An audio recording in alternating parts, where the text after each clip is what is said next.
En nuestros primeros pasos por el espacio, buscamos con esperanza la mínima forma de vida. Y sin embargo olvidamos que entre los planetas que comparten la energía del Sol, hay uno, marcado por el don de la vida, del que aún está inexplorada más de la mitad de su superficie.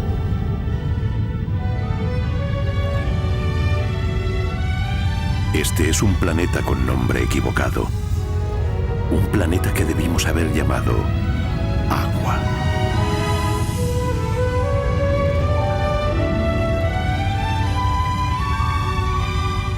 Más de la mitad de la Tierra está cubierta por los océanos.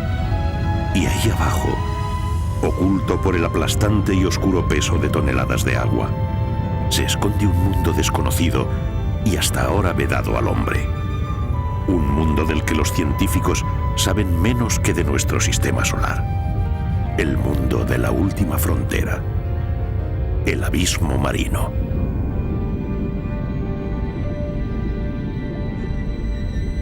En la oscuridad perpetua del fondo oceánico, medran millares de nuevos seres que el hombre no ha visto jamás. Esta es la morada de los monstruos que alimentaron las leyendas y la mitología durante siglos. La casa de las más extrañas y fascinantes criaturas del mar. El reino de un animal legendario al que los marinos noruegos llamaban Kraken y que hasta la fecha nadie ha conseguido ver vivo jamás.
Sí, adelante.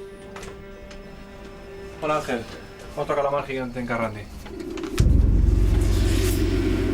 Carrandi.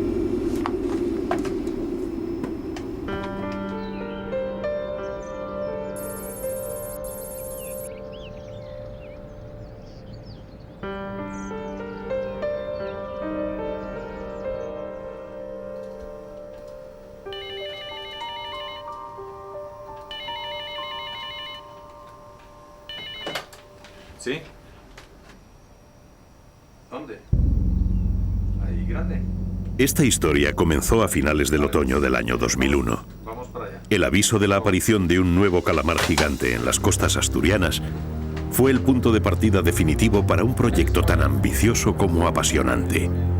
Intentar ser los primeros en conseguir imágenes de un calamar gigante vivo en su medio natural. Para los miembros de Transglobe Films, era un reto formidable que llevábamos planteándonos más de 2 años. Nadie hasta la fecha lo había conseguido, pero este nuevo varamiento en las costas asturianas nos decidió a emprender la campaña en busca del legendario calamar gigante. Y nuestros primeros pasos nos condujeron al lugar donde se guarda la mayor colección del mundo de estos misteriosos animales. Un desconocido museo en la localidad asturiana de Luarca.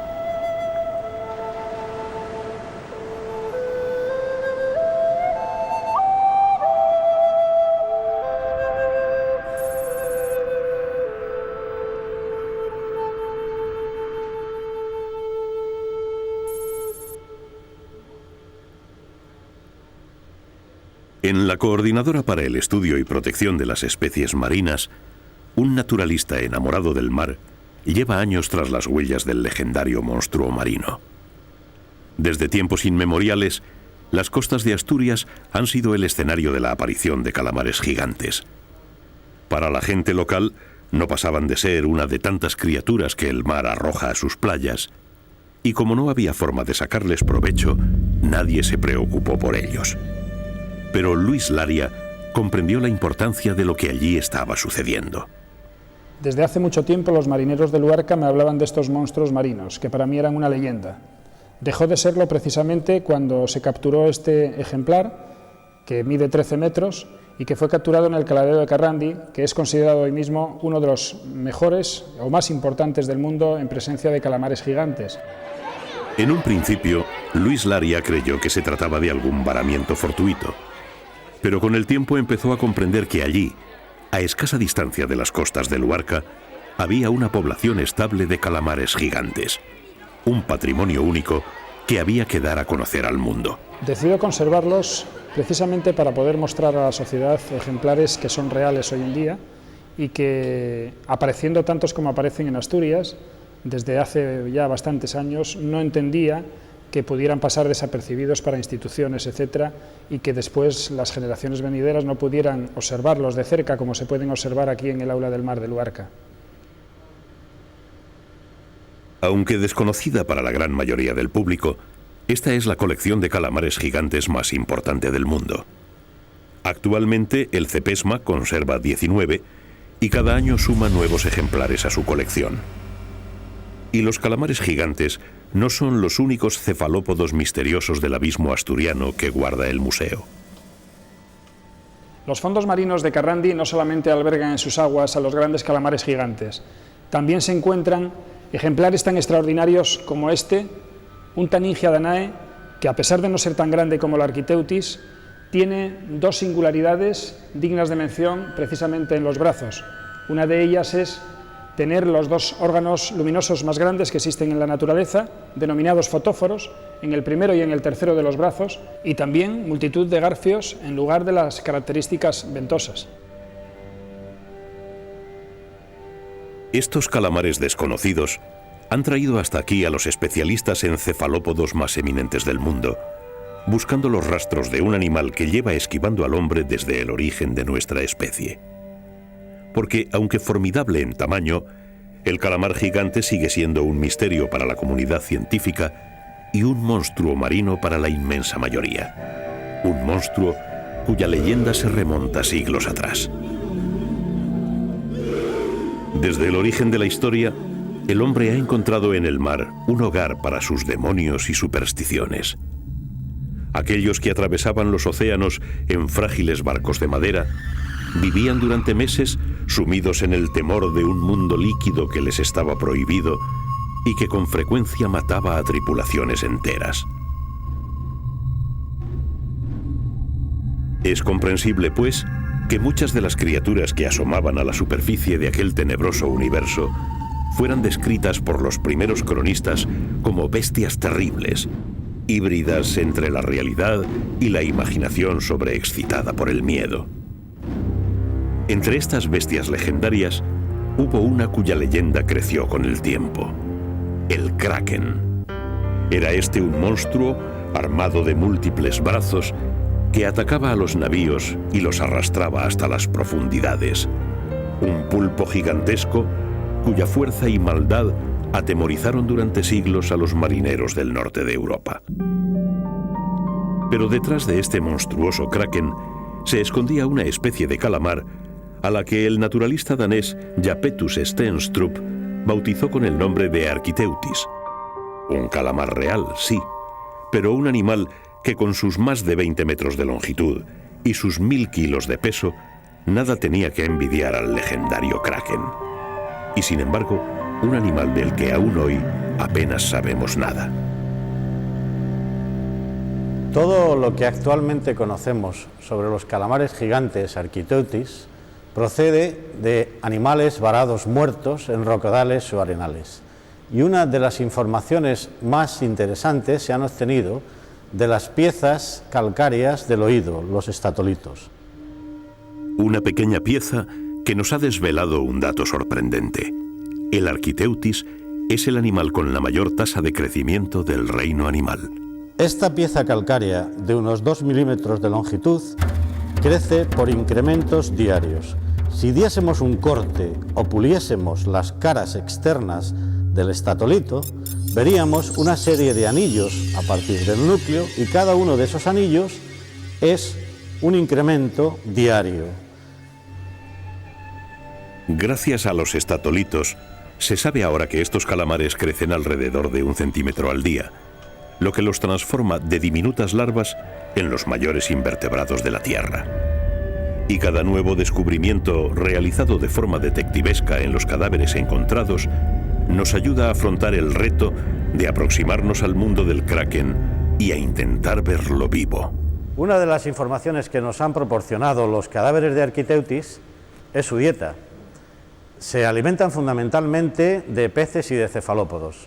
Estas presas las capturan con unos largos tentáculos que al final acaban en unas mazas.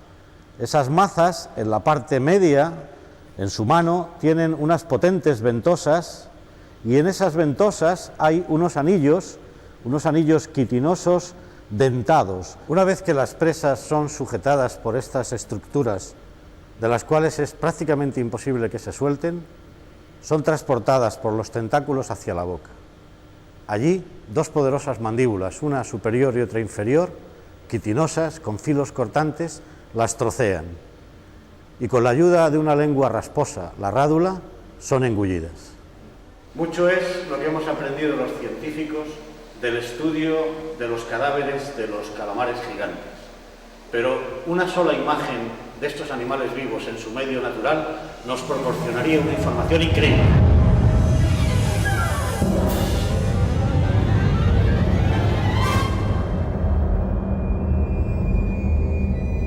Si no se ha conseguido ver al gigantesco calamar vivo, ha sido porque su hábitat es el abismo marino entre los 300 y los 1500 metros de profundidad. Aquí abajo la presión se multiplica.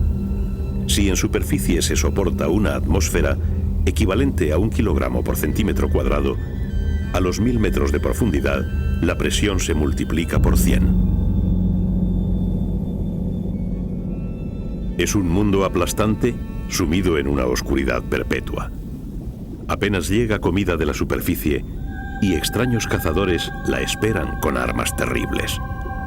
Grandes bocas y colmillos afilados para no perder las escasas presas en la oscuridad.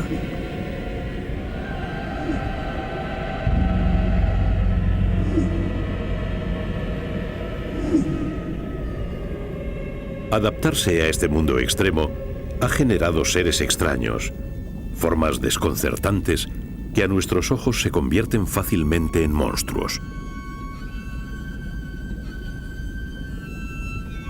Este universo sin fronteras, donde reina una oscuridad perpetua y la presión es aplastante, era el mundo en el que queríamos meter nuestras cámaras en busca del legendario calamar.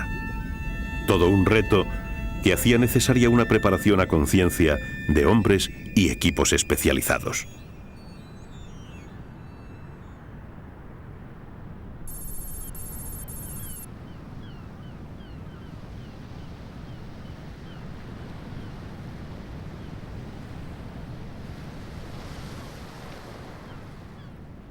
Habíamos empleado algo más de 1 año para diseñar sobre el papel la campaña.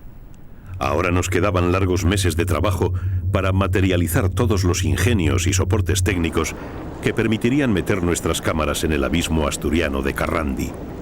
La cuenta atrás había comenzado.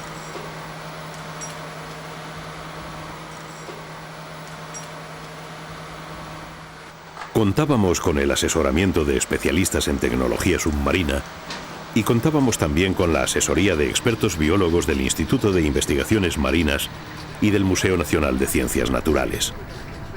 A bordo de 2 barcos oceanográficos, el investigador y el científico, empleamos largas semanas en comprobar la estanqueidad, resistencia y sensibilidad de cámaras especiales que pudieran grabar en las condiciones de presión y oscuridad del abismo.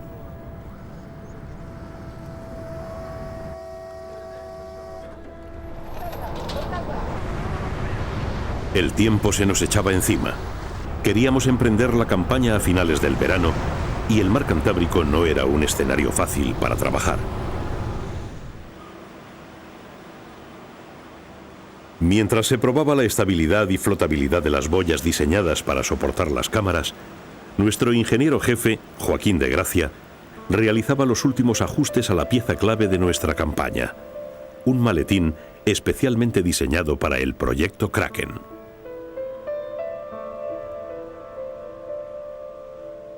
En su interior, un sofisticado sistema iba a permitir registrar de forma ininterrumpida, durante los 15 días de la campaña, las imágenes que captaran las cámaras de profundidad y almacenarlas en una batería de discos duros.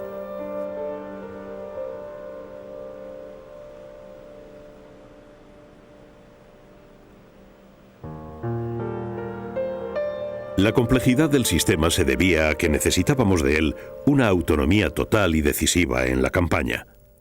El maletín permanecería en el interior de una boya de flotación y estaría conectado por un grueso cable de fibra óptica a la estructura de sujeción de la cámara, una estructura que contaba con un sistema de iluminación regulable, luces infrarrojas y diferentes atractores acústicos y luminosos que servirían como cebo. El conjunto de boya y cámara, cuyo corazón era el maletín de grabación, sería autónomo y estaría regulado desde nuestras embarcaciones. Y para abarcar el área de búsqueda que habíamos elegido, teníamos 3 conjuntos similares que delimitarían un triángulo equilátero dentro del cual nos íbamos a mover con nuestros barcos.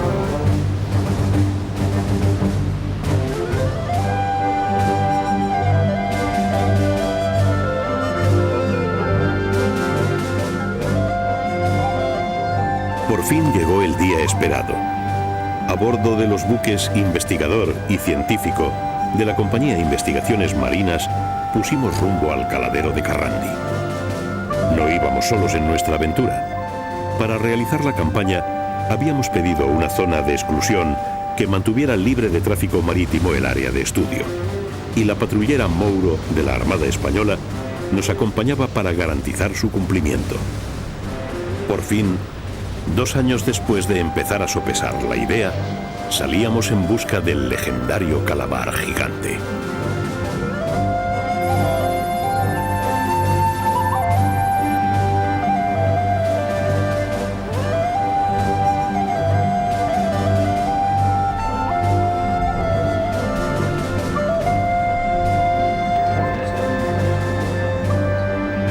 La primera misión de la campaña consistía en realizar una batimetría que nos permitiera situar los puntos elegidos para la colocación de nuestras cámaras.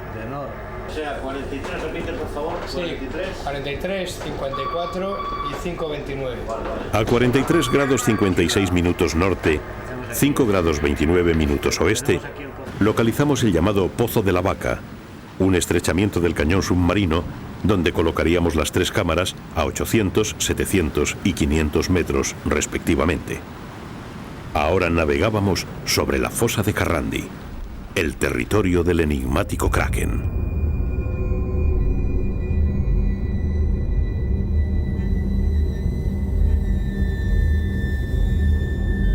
La fosa de Carrandi, situada a menos de 30 kilómetros de la costa asturiana, cae a pico hasta profundidades insondables, más allá de los 3.000 metros de profundidad. En el inicio de su caída desde la plataforma continental, Carrandi forma cañones submarinos por los que las corrientes arrastran gran cantidad de nutrientes que atraen ingentes bancos de pequeños peces, y estos a su vez atraen a los grandes predadores, entre los que se encuentran los calamares gigantes. Y aquí, en el llamado Pozo de la Vaca, la orografía del terreno permitía situar las 3 cámaras en diferentes sustratos y a distintas profundidades dentro de la influencia de una de estas corrientes.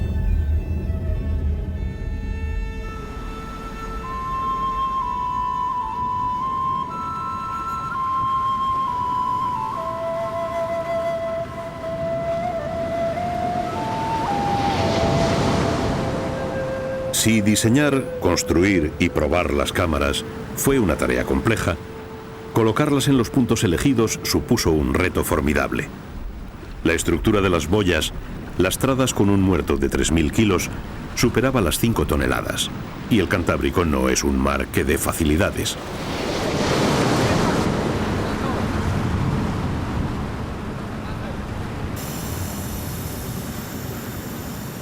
Por fin, estabilizado el fondeo de la primera boya, llegó el momento de enviar una de nuestras cámaras al abismo.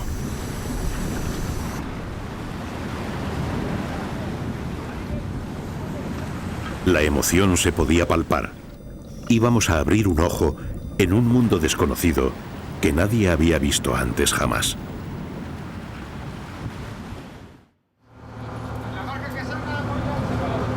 Tira, que tiene que tirar él. Según descendía la cámara, el cordón de fibra óptica que la uniría con la boya nos indicaba la profundidad de descenso. Esta primera la colocaríamos a 700 metros sobre una de las paredes del cañón submarino. Ahora solo quedaba esperar la señal que nos llegaría en directo y vía radio desde la primera boya que ya flotaba libremente sobre el abismo de Carrandi.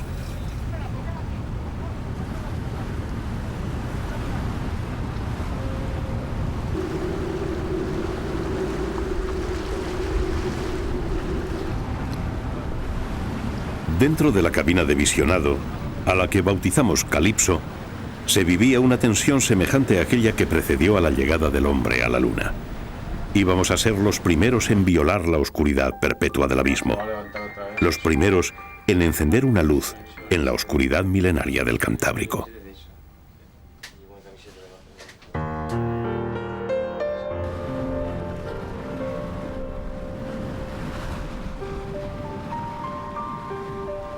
Las primeras imágenes mostraban un mundo negro y vacío mientras descendía la cámara. Pero después de largos minutos, las luces comenzaron a reflejarse. El descenso llegaba a su fin. Falta nada, ¿eh? Ya está aproximando, ya está aproximando. Y por fin, tierra.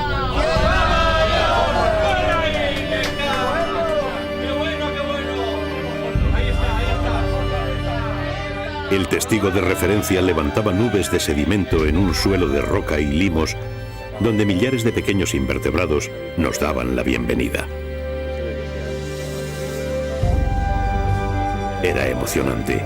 Estábamos descubriendo un mundo nuevo, y estas eran sus primeras imágenes.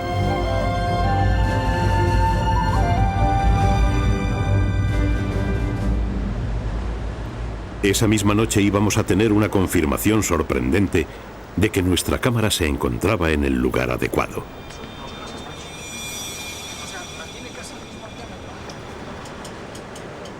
Un arrastrero nos acercó a cubierta un calamar gigante pescado a apenas 300 metros del límite exterior de nuestra primera boya. El calamar, de 6 metros de longitud, iba a suponer todo un hallazgo al resultar ser un macho. Animales mucho menos frecuentes y de menor tamaño que las hembras. Este era el primer macho de Architeuthis dux pescado al sur del paralelo 55 grados norte en el Océano Atlántico. Y lo que era más importante, el mejor conservado de todos. La campaña no podía comenzar mejor. Poco imaginábamos los problemas que nos estaban esperando.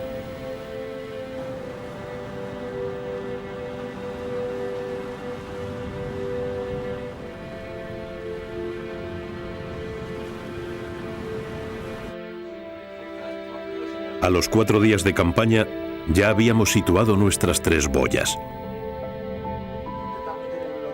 La primera se había estabilizado a 612 metros de profundidad. El emisor de cebo empezaba a dar resultados y los diminutos crustáceos que se acercaban atraídos por él eran a su vez el reclamo de los cazadores del abismo.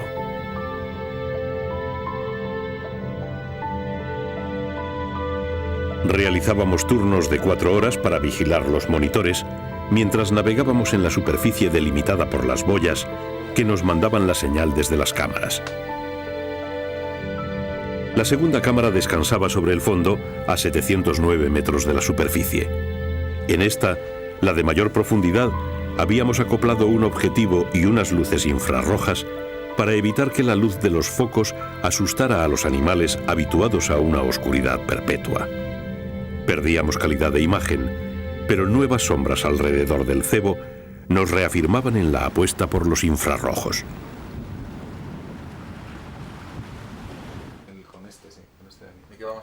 La tercera cámara permanecía suspendida en la oscuridad de la columna de agua a 530 metros de profundidad.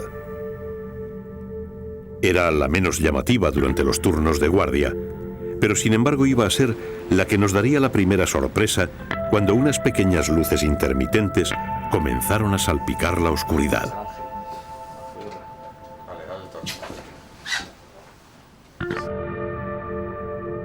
Las luces recordaban la silueta de los calamares, o eso nos parecía, así que estábamos ansiosos por conocer la opinión de nuestros expertos. Viendo los monitores en tiempo real, era difícil determinar las especies que iban apareciendo, y mucho más si lo hacían de forma intermitente. Pero los doctores Ángel Guerra y Ángel González concluyeron que debía tratarse de calamares con fotóforos de los géneros Abralia o Abraliopsis, pequeños cefalópodos emisores de luz que pueden llegar hasta los 800 y 1000 metros de profundidad respectivamente. Era nuestro primer encuentro con las luces del abismo, porque aunque a partir de los 200 metros de profundidad ningún rayo de luz penetra en la oscuridad reinante, las especies del abismo cuentan con sus propias luces.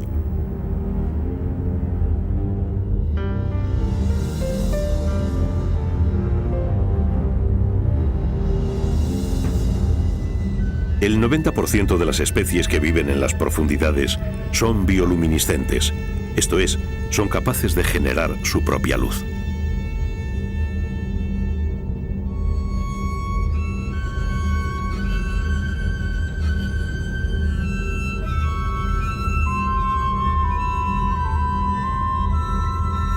En un mundo donde la oscuridad es total y permanente, estas luces fantasmales sirven para fines muy diversos.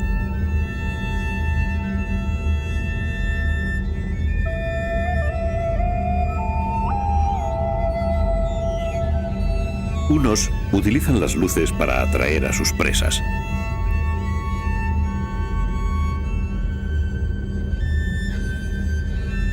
Otros para desviar el ataque de los predadores, presentándoles señuelos falsos o para emitir señales de alarma.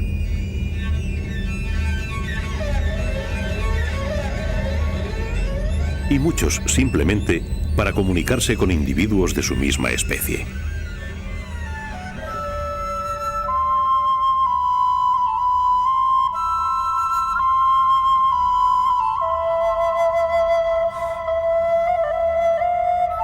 También entre los cefalópodos la bioluminiscencia está muy extendida, e incluso algunas especies han cambiado su tradicional medio de defensa, adaptándolo a este mundo oscuro, y expulsan un chorro de tinta luminosa.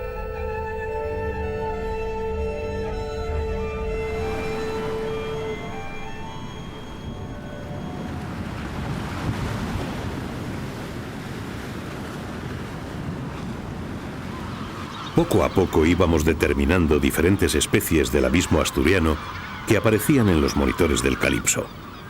La campaña seguía el curso previsto y las esperanzas de que un Architeuthis o un Taningia se pusieran frente a nuestras cámaras crecían día a día.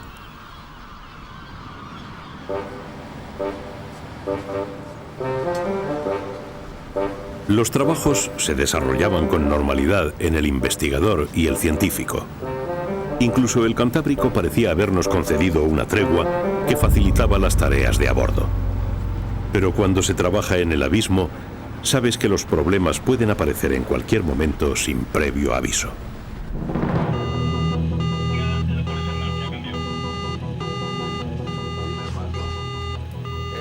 El 17 de septiembre, las alarmas de la primera boya saltaron en el Calipso.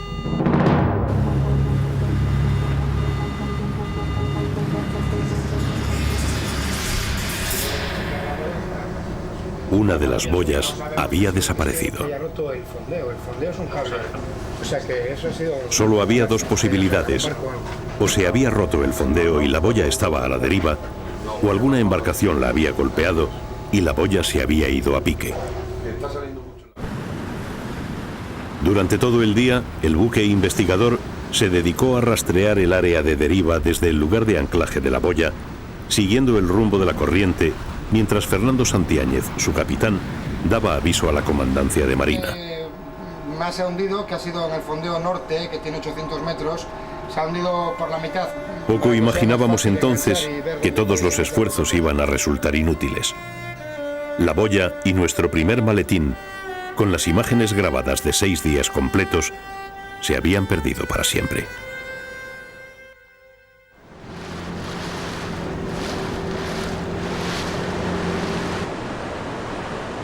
Los problemas no habían hecho más que empezar.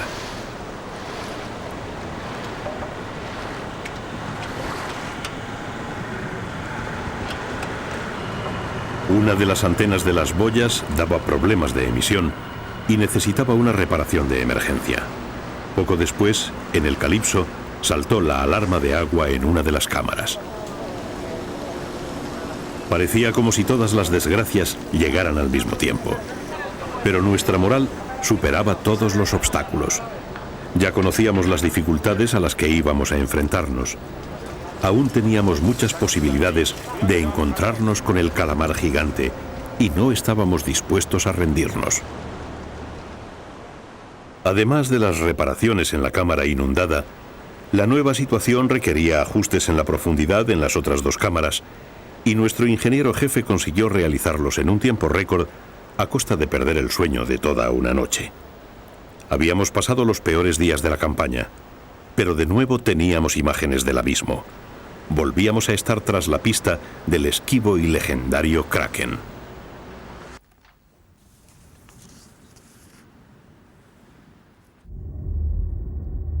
Ahora trabajábamos con 2 cámaras. Una de ellas permanecía en la columna de agua, a cerca de 30 metros del fondo, mientras la otra descansaba sobre un suelo de limos, donde bajo la luz infrarroja, crustáceos y peces sigilosos merodeaban nuestros cebos.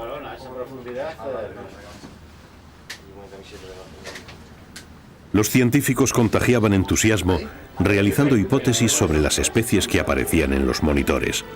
No era para menos. Estábamos siendo testigos privilegiados de un mundo que nadie, nunca, había contemplado con anterioridad.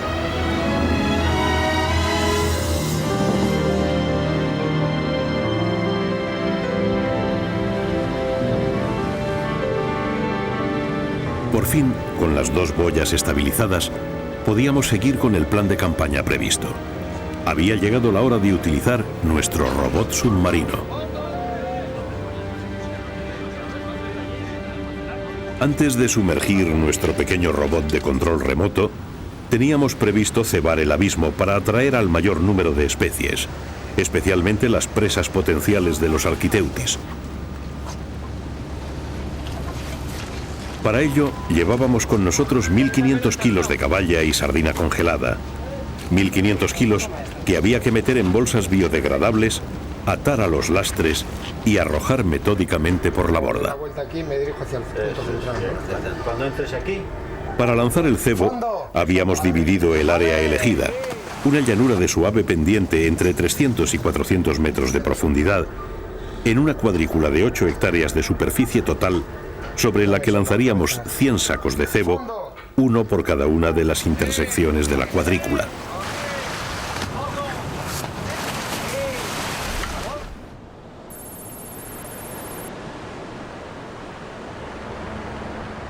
Al anochecer, con los trabajos de cebado concluidos, el tiempo empezó a cambiar.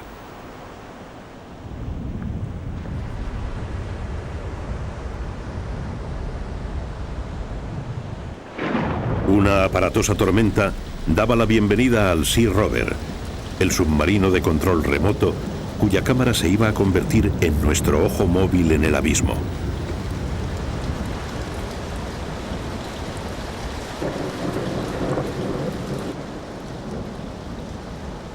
Armado con una cámara de vídeo de gran sensibilidad, nuestro pequeño emisario emprendió su camino rompiendo la oscuridad reinante.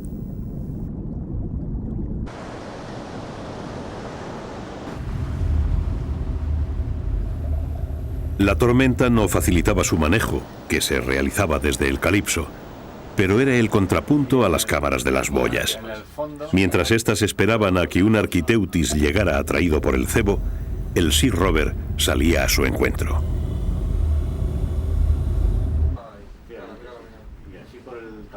Poco a poco nuestro espía rompía el secreto de un mundo oculto desde los orígenes del mismo océano.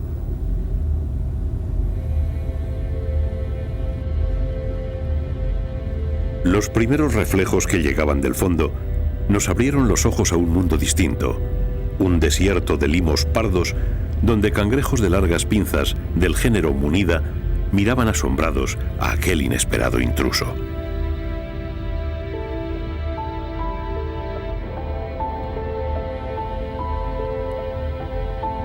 Las corrientes del fondo nos hicieron dar algún pequeño traspiés en aquellos primeros pasos por el abismo.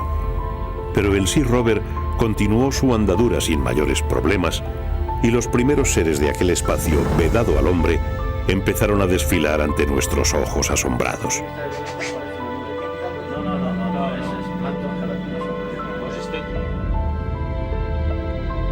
Desde los primeros instantes de su andadura por el fondo, el pequeño robot submarino aportaba datos que llenaban de entusiasmo a nuestro equipo científico.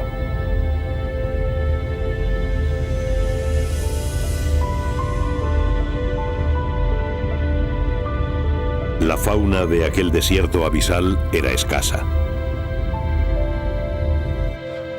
La mayoría de las especies que se cruzaban en nuestro silencioso camino en busca de cefalópodos eran invertebrados, seres de aspecto etéreo y extraño que flotaban en la oscuridad sin límites como criaturas extraterrestres de un planeta lejano, tan desconocido y ajeno al hombre como este abismo que ahora nos desvelaba lentamente sus secretos.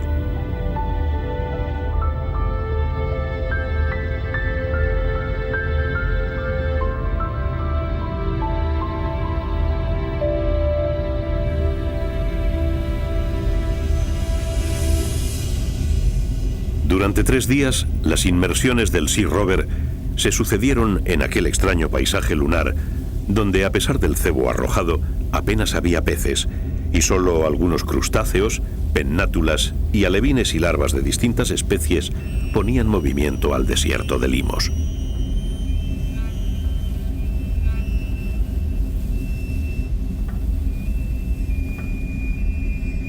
La ausencia de vida en aquel abismo aparentemente inviolado nos extrañaba, pero algunas marcas de arrastres devastadores nos hicieron recordar que la mano del hombre llega mucho más allá de lo imaginable. Tal vez estos surcos podían ser en parte responsables de esta quietud mortal.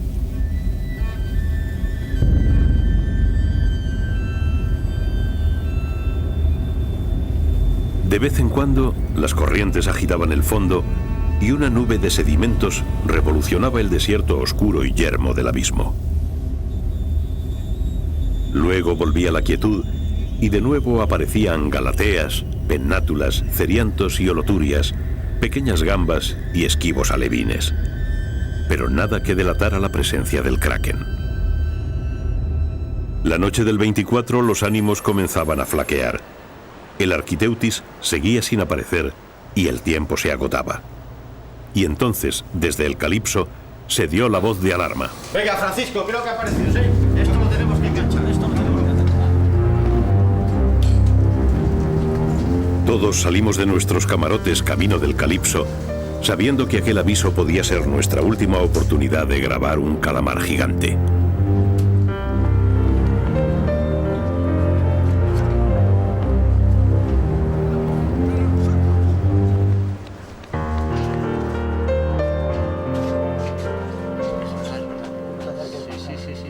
En una de las cámaras fijas, bajo la invisible luz infrarroja, un calamar de algo más de 1 metro rondaba el testigo de la tercera boya. Se le ve la parte central del cuerpo oscura y los... El animal, un Todarodes sagittatus, era una especie interesante para nuestros científicos. pero su aparición traía pareja la decepción de no haber conseguido nuestro objetivo.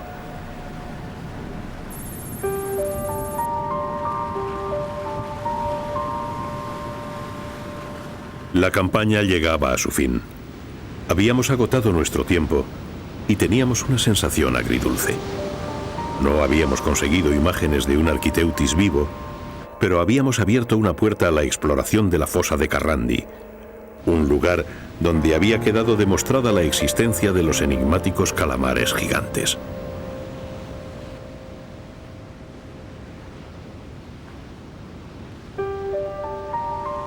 Entre los miembros de Transglobe había nacido un nuevo anhelo, aún más fuerte y decidido que el que nos había llevado hasta el abismo de Carrandi. Nuestra aventura no había terminado. Estábamos dispuestos a volver con nuestras cámaras en busca del calamar gigante.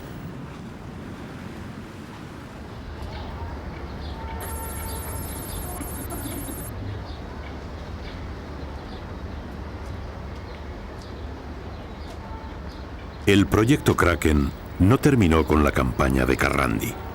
El análisis de los datos y especímenes recogidos a cargo de los científicos del Museo Nacional de Ciencias Naturales y miembros del Instituto de Investigaciones Marinas iba a aportar importantes datos sobre la biología del Architeuthis y su hábitat.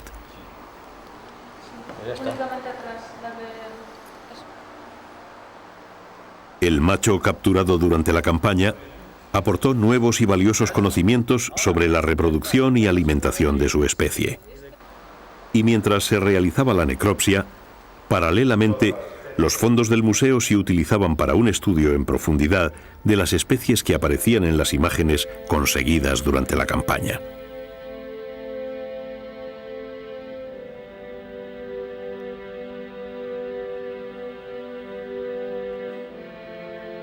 Los ejemplares de la colección de cefalópodos del museo y los archivos informatizados del mismo fueron el apoyo que el doctor Óscar Soriano, miembro del proyecto Kraken, utilizó para determinar y estudiar cada una de las especies captadas por nuestras cámaras en la fosa de Carrandi.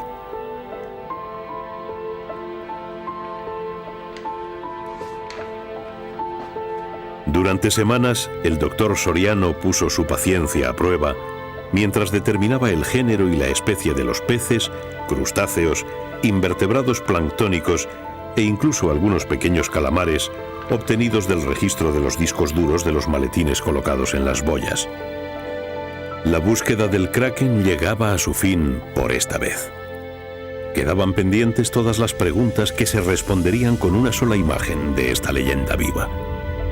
Y todos los miembros de Transglobe estábamos decididos a ser los primeros en conseguirla. Porque si algo hemos sacado en claro con esta campaña, es que allí, en la oscuridad perpetua del abismo asturiano, ajenos y ocultos a la actividad de los hombres, medran silenciosos los calamares gigantes.